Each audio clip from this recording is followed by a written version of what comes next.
Big Boss Malayalam season 6 live അപ്ഡേറ്റിലേക്ക് പോകാം. അപ്പോൾ നമ്മുടെ ടിക്കറ്റ് ടു ഫിനാലെ ടാസ്കുകൾ സീസൺ 6 ആരംഭിച്ചിരിക്കുകയാണ്. ആദ്യ ടാസ്ക് തന്നെ അഭിഷേക് ശ്രീകുമാർ തൂക്കി എന്ന് തന്നെ പറയാം. വളരെ മികച്ച രീതിയിൽ ഗെയിം കളിച്ചു ഈ ഒരു ടാസ്ക്. നമുക്കറിയാം പ്രേക്ഷകരെല്ലാം പ്രൊമോയും കാര്യങ്ങളും ഒക്കെ കണ്ടു കാണുമെന്ന് വിചാരിക്കുന്നു. അതുപോലെ തന്നെ ലൈവ് കണ്ട പ്രേക്ഷകർക്കും അറിയാം നമ്മുടെ ഗോൾഡൻ റാബിറ്റ്സ് എന്ന് പറയുന്ന ഒരു ടാസ്ക് ആയിരുന്നു. തമിഴ് ബിഗ് ബോസുകളൊക്കെ കണ്ട പ്രേക്ഷകർക്കൊക്കെ ഈ ഒരു ടാസ്കിനെ കുറിച്ച് വ്യക്തമായ ധാരണയുണ്ട്. എന്നിരുന്നാൽ പോലും ചെറിയൊരു രീതിയിൽ ഞാൻ പറയാം, പ്രത്യേകിച്ച് അതിനെക്കുറിച്ച് എലാബറേറ്റ് ചെയ്തൊന്നും പറയുന്നില്ല. അതിപ്പം ലൈവ് കണ്ടവർക്കും അതുപോലെ തന്നെ എപ്പിസോഡ് കാണാൻ പോകുന്നവർക്കും കണ്ടു കഴിഞ്ഞ് മനസ്സിലാക്കുക. കാരണം നമ്മൾ കൂടുതൽ അതിനെക്കുറിച്ച് പറഞ്ഞൊരു സ്പോയിലർ ഇത് കൊടുക്കുന്നില്ല. അപ്പം ജസ്റ്റ് ഒന്നുമില്ല, റാബിറ്റ്സിന് ഒരു കൂട് പണിയുക, ആ കൂട് പൊളിച്ച റാബിറ്റ്സിനെ എടുക്കുക. അതിന് പ്രത്യേക ഒരു സമയം കൊടുത്തിട്ടുണ്ടായിരിക്കും. അത് ആര് കളിക്കണമെന്ന് നമ്മുടെ ക്യാപ്റ്റൻ എല്ലാവരുടെയും ഫോട്ടോയും കാര്യങ്ങളും വെച്ചിട്ടുണ്ടാകും. അതിൽ നിന്ന് സെലക്ട് ചെയ്തെടുക്കുന്ന ആൾക്കാർക്ക് കളിക്കാം.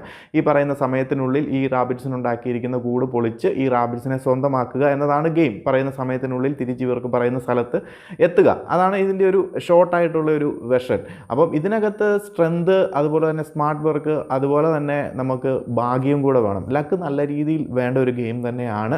എന്നിരുന്നാൽ മാത്രമേ ഈ ഒരു ഗെയിമിൽ വിജയിക്കാൻ പറ്റത്തുള്ളൂ. അല്ലാണ്ട് നമ്മളുടേതായ എഫേർട്ട് മാത്രം കൊണ്ട് കാര്യമില്ല, നല്ല രീതിയിലുള്ള ലക്കും കൂടെ വേണം. എന്നാൽ ലക്കുണ്ടെങ്കിൽ മാത്രമേ ഈ ഒരു ഗെയിമിൽ വിജയിക്കാൻ സാധിക്കത്തുള്ളൂ. ഈ ഒരു ഗെയിമിലേക്ക് വന്നു കഴിഞ്ഞാൽ നമുക്കറിയാം, ഈ ഒരു ടാസ്ക് ലെറ്ററൊക്കെ കൊടുത്തു കഴിഞ്ഞ് കഴിഞ്ഞപ്പം ഈ ടാസ്ക് ലെറ്റർ കാണാതെ പഠിച്ചു പോയ നോറയാണ്. അവിടെ ചെന്ന് കഴിഞ്ഞ് ഏത് രീതിയിൽ ചെയ്യണമെന്നറിയത്തില്ല. റാബിറ്റിനുണ്ടാക്കുന്ന കൂട് അവിടെ ഉണ്ടായിരിക്കുന്ന കട്ടകൾ മൊത്തം വെച്ചുണ്ടാക്കാനാണ് പറഞ്ഞിരുന്നത്. എന്നാൽ അതിൽ നിന്ന് കുറച്ച് കട്ടകൾ മാത്രം ഉപയോഗിച്ച് കൂട് പണിയുകയും ആദ്യ റൗണ്ടിൽ തന്നെ അതുകൊണ്ട് ഋഷിക്ക് റാബിറ്റ്സിനെ സ്വന്തമാക്കി നോറേനെ ഔട്ടാക്കാനും സാധിച്ചു.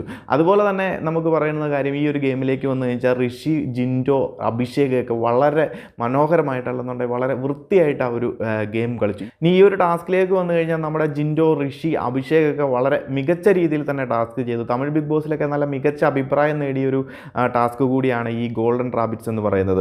അപ്പം മലയാളത്തിലേക്ക് വന്നു കഴിഞ്ഞപ്പോൾ നമ്മുടെ വാഴകളായ കണ്ടസ്റ്റൻറ്റ് ശരിക്കും പറഞ്ഞു കഴിഞ്ഞാൽ ആ ഒരു ടാസ്കിൻ്റെ ബ്യൂട്ടി തന്നെ നശിപ്പിച്ചു. പ്രേക്ഷകർക്ക് കണ്ടു കഴിഞ്ഞാൽ അറിയാം അത് ഏത് രീതിയിൽ മനോഹരമാക്കി കളിക്കാൻ പറ്റുമായിരുന്നത്. എന്നാൽ പല കണ്ടസ്റ്റൻസും വരും വാഴയായി നിന്ന് പലർക്കും ഫേവർ ചെയ്ത് ആ ഒരു ഗെയിമിൻ്റെ ഒരു ഭംഗി തന്നെ നശിപ്പിച്ചു കഴിഞ്ഞു. പ്രധാനമായിട്ടും നമ്മുടെ അർജുന്, ശ്രീതു, ഇവർക്കൊക്കെ നല്ല മികച്ച രീതിയിൽ അവസരങ്ങൾ കിട്ടി, ഭാഗ്യമുണ്ടായിരുന്നു കളിക്കാൻ വേണ്ടിയിട്ട്. ഇവർക്ക് പല അവസരങ്ങൾ കിട്ടി. എന്നാൽ ഇവർ ഈ ഒരു ഗെയിമിന് വേണ്ടിയിട്ട് ഇറങ്ങിയപ്പം പരസ്പരം അങ്ങോട്ടും ഇങ്ങോട്ടും ഇവരുടെ കൂടുകൾ പൊളിക്കാനോ അല്ലെന്നുണ്ടെങ്കിൽ റാബിറ്റ്സിനെ സ്വന്തമാക്കാനോ നോക്കിയില്ല. രണ്ടുപേരെയും സേവ് ചെയ്തിട്ട് വളരെ സ്ലോ ആയിട്ട്, അർജുനൊക്കെ ആണെന്നുണ്ടെങ്കിൽ എന്ത് സ്ലോ ആയിട്ടാണ് ആ ഒരു ഗെയിം കളിക്കുന്നത് കണ്ടിരുന്ന നമുക്ക് പോലും ദേഷ്യം തോന്നിപ്പോയി. ശ്രീതു ആണെന്നുണ്ടെങ്കിലും അർജുൻ്റെ കൂട് പൊളിക്കാനുള്ള ഇത് നോക്കുന്നില്ല.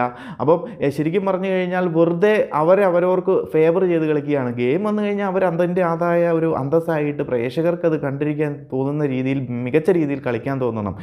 നമ്മുടെ ഋഷി ആണെന്നുണ്ടെങ്കിലും ജിൻഡോ ആണെന്നുണ്ടെങ്കിലും നമുക്കറിയാം നല്ല രീതിയിൽ ടാർഗറ്റ് ചെയ്ത്, കണ്ടസ്റ്റൻസിനെ ടാർഗറ്റ് ചെയ്ത് അറ്റാക്ക് ചെയ്ത് നമ്മൾ കളിച്ചു. അവർക്ക് കിട്ടിയ അവസരങ്ങളിൽ അവർ മാക്സിമം എഫേർട്ട് ഇട്ട് തന്നെ കളിച്ചു. പക്ഷേ അവർക്കൊരു ഭാഗ്യം ഇല്ലാതെ പോയി. അതുകൊണ്ടാണ് ജിൻഡോ ആണെന്നുണ്ടെങ്കിൽ ആദ്യ ചാൻസിൽ തന്നെ ജാസ്മിൻ്റെ ആ ഒരു റാബിറ്റ്സിൻ്റെ കൂട് മൊത്തത്തിൽ പൊളിച്ചടക്കി ഈ പറയുന്ന റാബിറ്റ്സിനെ സ്വന്തമാക്കി. എല്ലാവരും കുറേശ്ശേയൊക്കെ ആയിട്ടാണ് പൊളിച്ചടക്കിയത്. പല അവസരങ്ങൾ കിട്ടിയപ്പോഴാണ് റാബിറ്റ്സിനെ സ്വന്തമാക്കാൻ പറ്റിയത്. എന്നാൽ ജിൻഡോ ആദ്യ അവസരത്തിൽ തന്നെ ഒറ്റ സ്ട്രെച്ചിൽ ആ കൂട് മൊത്തം പൊളിച്ച് റാബിറ്റ്സിനെ സ്വന്തമാക്കി ജാസ്മിനെ ഔട്ടാക്കി കളഞ്ഞിരിക്കുന്നു. ഭയങ്കര ഷോക്കഡായിപ്പോയ ഒരു സംഭവമാണ് ആ ഒരു ജിൻഡോയുടെ മൂവ്. എന്നാലും ജിൻഡോ ഗെയിം കൊടുത്തു കഴിയുമ്പോൾ അത്രയ്ക്ക് എഫേർട്ട് ഇട്ട് ഹാർഡ് വർക്ക് ചെയ്യുന്നു. അതുപോലെ തന്നെയായിരുന്നു അഭിഷേകിൻ്റെ സ്ട്രാറ്റജിയും അടിപൊളിയായിരുന്നു. മികച്ച രീതിയിൽ അഭിഷേകിൻ്റെതായ രീതിയിൽ മറ്റവർക്ക് ഫേവർ ചെയ്യാനോ, എന്നാൽ ആ ഗെയിമിൻ്റെതായ അന്തസ്സ് കീപ്പ് ചെയ്തുകൊണ്ട് ഓരോ സ്റ്റേജിൽ ഓരോ ആൾക്കാരുടെയിലും കുറച്ച് പൊളിച്ചു വെച്ച്, അതുകൊണ്ട് തന്നെ ഈ അഭിഷേകിനെ ആരും ടാർഗറ്റ് ചെയ്തില്ല. പൊളിച്ച് സ്വന്തമാക്കിയവരെ മറ്റുള്ളവരും ടാർഗറ്റ് ചെയ്തുകൊണ്ടിരുന്നു. എന്നാൽ അവസാന സ്റ്റേജ് എത്തിക്കഴിഞ്ഞപ്പോൾ കിട്ടിയ അവസരത്തിൽ ആ ഒരു സംഭവം അഭിഷേക് യൂസ് ചെയ്യുകയും ചെയ്തു. എന്നാൽ സായി ആണെന്നുണ്ടെങ്കിൽ കിട്ടിയ അവസരങ്ങളിൽ നന്മവരം കളിച്ച് കിട്ടുന്നത് മറ്റുള്ളവർക്കും കൊടുത്ത് കട്ടപ്പെറുക്കി ഓരോന്നായിട്ട് കൊടുക്കുന്നു. പയ്യെ സ്ലോ അടിച്ച് കട്ടപ്പെറുക്കി കൂട് പൊളിക്കാൻ നോക്കുന്നു. അതുപോലെ തന്നെ ശ്രീധുവിന് ഒരു റാബിറ്റ്സിനെ എടുത്തിട്ട് രണ്ടെണ്ണം എടുത്ത് ഒരെണ്ണം ശ്രീധുവിന് ദാനം ചെയ്യുന്നു.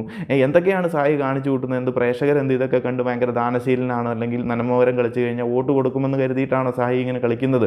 ഒരു ഗെയിം ആകുമ്പോൾ അതിൻ്റെ സ്പോർട്സ്മാൻ സ്പിരിറ്റ് കളിക്കണം. എന്നിരുന്നാൽ മാത്രമേ ആ ഒരു ഗെയിം ഭംഗിയാകത്തുള്ളൂ. അപ്പോൾ കണ്ടിരുന്ന നമുക്ക് പോലും സായിയോട് എന്ത് വൃത്തികെട്ട ഗെയിമാണ് സായി കളിക്കുന്നതെന്ന് തോന്നി. ഒരു ഗെയിം ആകുമ്പോൾ ആ ഗെയിമിൻ്റെ സെൻസിൽ ബുദ്ധി ഉപയോഗിച്ചൊക്കെ കളിക്കാം. വെറുതെ എന്തിനാണ് നന്മവരം കളിക്കുന്നത്?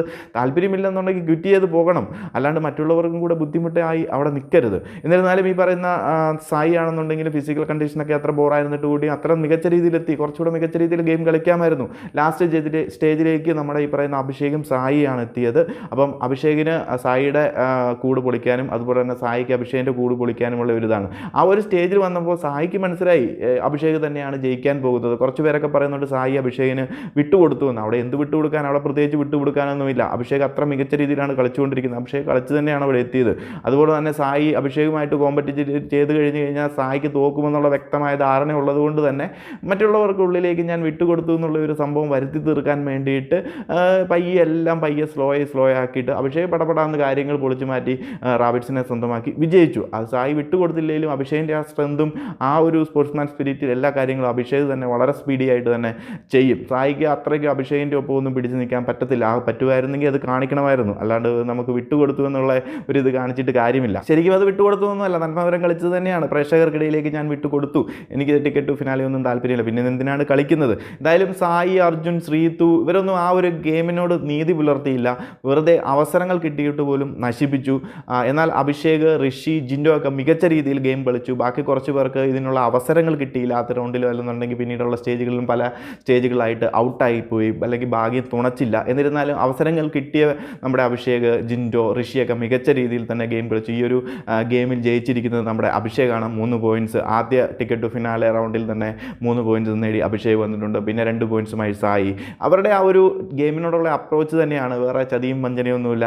നേരെ സ്ട്രൈറ്റ് ആയിട്ട് അല്ലെന്നുണ്ടെങ്കിൽ ഗെയിമിൻ്റെ അന്തസ്സ് കീപ്പ് ചെയ്ത് കളിക്കുന്നത് കൊണ്ടാണ് എന്തൊക്കെ പ്രശ്നങ്ങളുണ്ടായാലും വിജയങ്ങൾ അവരെ തേടിയെത്തുന്നത്. അവർ പറയുന്നുണ്ട് ഞങ്ങൾക്ക് ടിക്കറ്റ് ടു ഫിനാലെ കിട്ടുക എന്നല്ല, അത് കിട്ടാതിരിക്കുമോ എന്തും ചെയ്തോളട്ടെ, ഗെയിം കൊടുത്തു കഴിഞ്ഞാൽ അത് അതിൻ്റേതായ മാന്യതയിൽ ചെയ്യുക. ടിക്കറ്റ് ടു ഫിനാലെ നമുക്ക് ഇവരും പറയുന്നുണ്ട്, നമുക്ക് നോമിനേഷനിൽ അഭിഷേക് പലതവണ പറയുന്നുണ്ട് നോമിനേഷനിൽ വന്ന് പ്രേക്ഷകരെന്നെ എത്തിച്ചാൽ മതി, ടിക്കറ്റ് ടു ഫിനാലെ ഇതൊന്നും ഫ്രീ ആയിട്ട് കിട്ടി അവിടെ എത്തേണ്ട കാര്യമില്ല, കിട്ടുവാണെങ്കിൽ കിട്ടിക്കൊള്ളട്ടെ, ഇല്ലെന്നുണ്ടെങ്കിൽ പ്രേക്ഷകർ നമ്മളെ അവിടെ എത്തിക്കട്ടെ, അതാണ് ഏറ്റവും ബെറ്റർ എന്ന്. അത് ആ ഒരു അപ്രോച്ച് തന്നെയാണ് ഏറ്റവും അടിപൊളിയായിട്ട് അഭിഷേകിൽ തോന്നിയതും. മികച്ച രീതിയിൽ ഗെയിമിനെ കാണാനുള്ള ആ ഒരു പുള്ളിയുടെ ആ ഒരു മനസ്ഥിതിയും അത് നമുക്ക് നമ്മുടെ മുന്നിലേക്ക് ആ ഒരു ഗെയിം നടത്തുന്ന രീതിയും എന്തായാലും അതിൻ്റെ ഒരു റിസൾട്ട് തന്നെയാണ് ആ വിജയവും സമ്മാനിച്ചത്. മുന്നോട്ടും അതുപോലെ മികച്ച രീതിയിൽ എല്ലാ ടാസ്കുകളിലും വിജയിക്കാൻ സാധിക്കട്ടെ, അല്ലെ മാക്സിമം ടാസ്കുകളിലും അഭിഷേകിന് വിജയിച്ച് നല്ല രീതിയിൽ എത്താൻ സാധിക്കട്ടെ. അപ്പം അതിനിടയ്ക്ക് ഈ അഭിഷേകിൻ്റെ വിജയം പോലും സഹിക്കാൻ പറ്റാത്ത 2 പേരുണ്ട്, നമ്മുടെ അർജുനും ജാസ്മിനും. അവിടെ ഇരുന്ന് പല കാര്യങ്ങളും കുറ്റം പറയുന്നുണ്ട്, നമുക്ക് സഹിക്കാൻ പറ്റുന്നില്ല. എന്തായാലും അതിനെക്കുറിച്ച് ഞാൻ മറ്റൊരു വീഡിയോയിൽ പറയാം. അപ്പോൾ കൂടുതൽ അപ്ഡേറ്റുകളുമായി മറ്റൊരു വീഡിയോയിൽ കാണാം.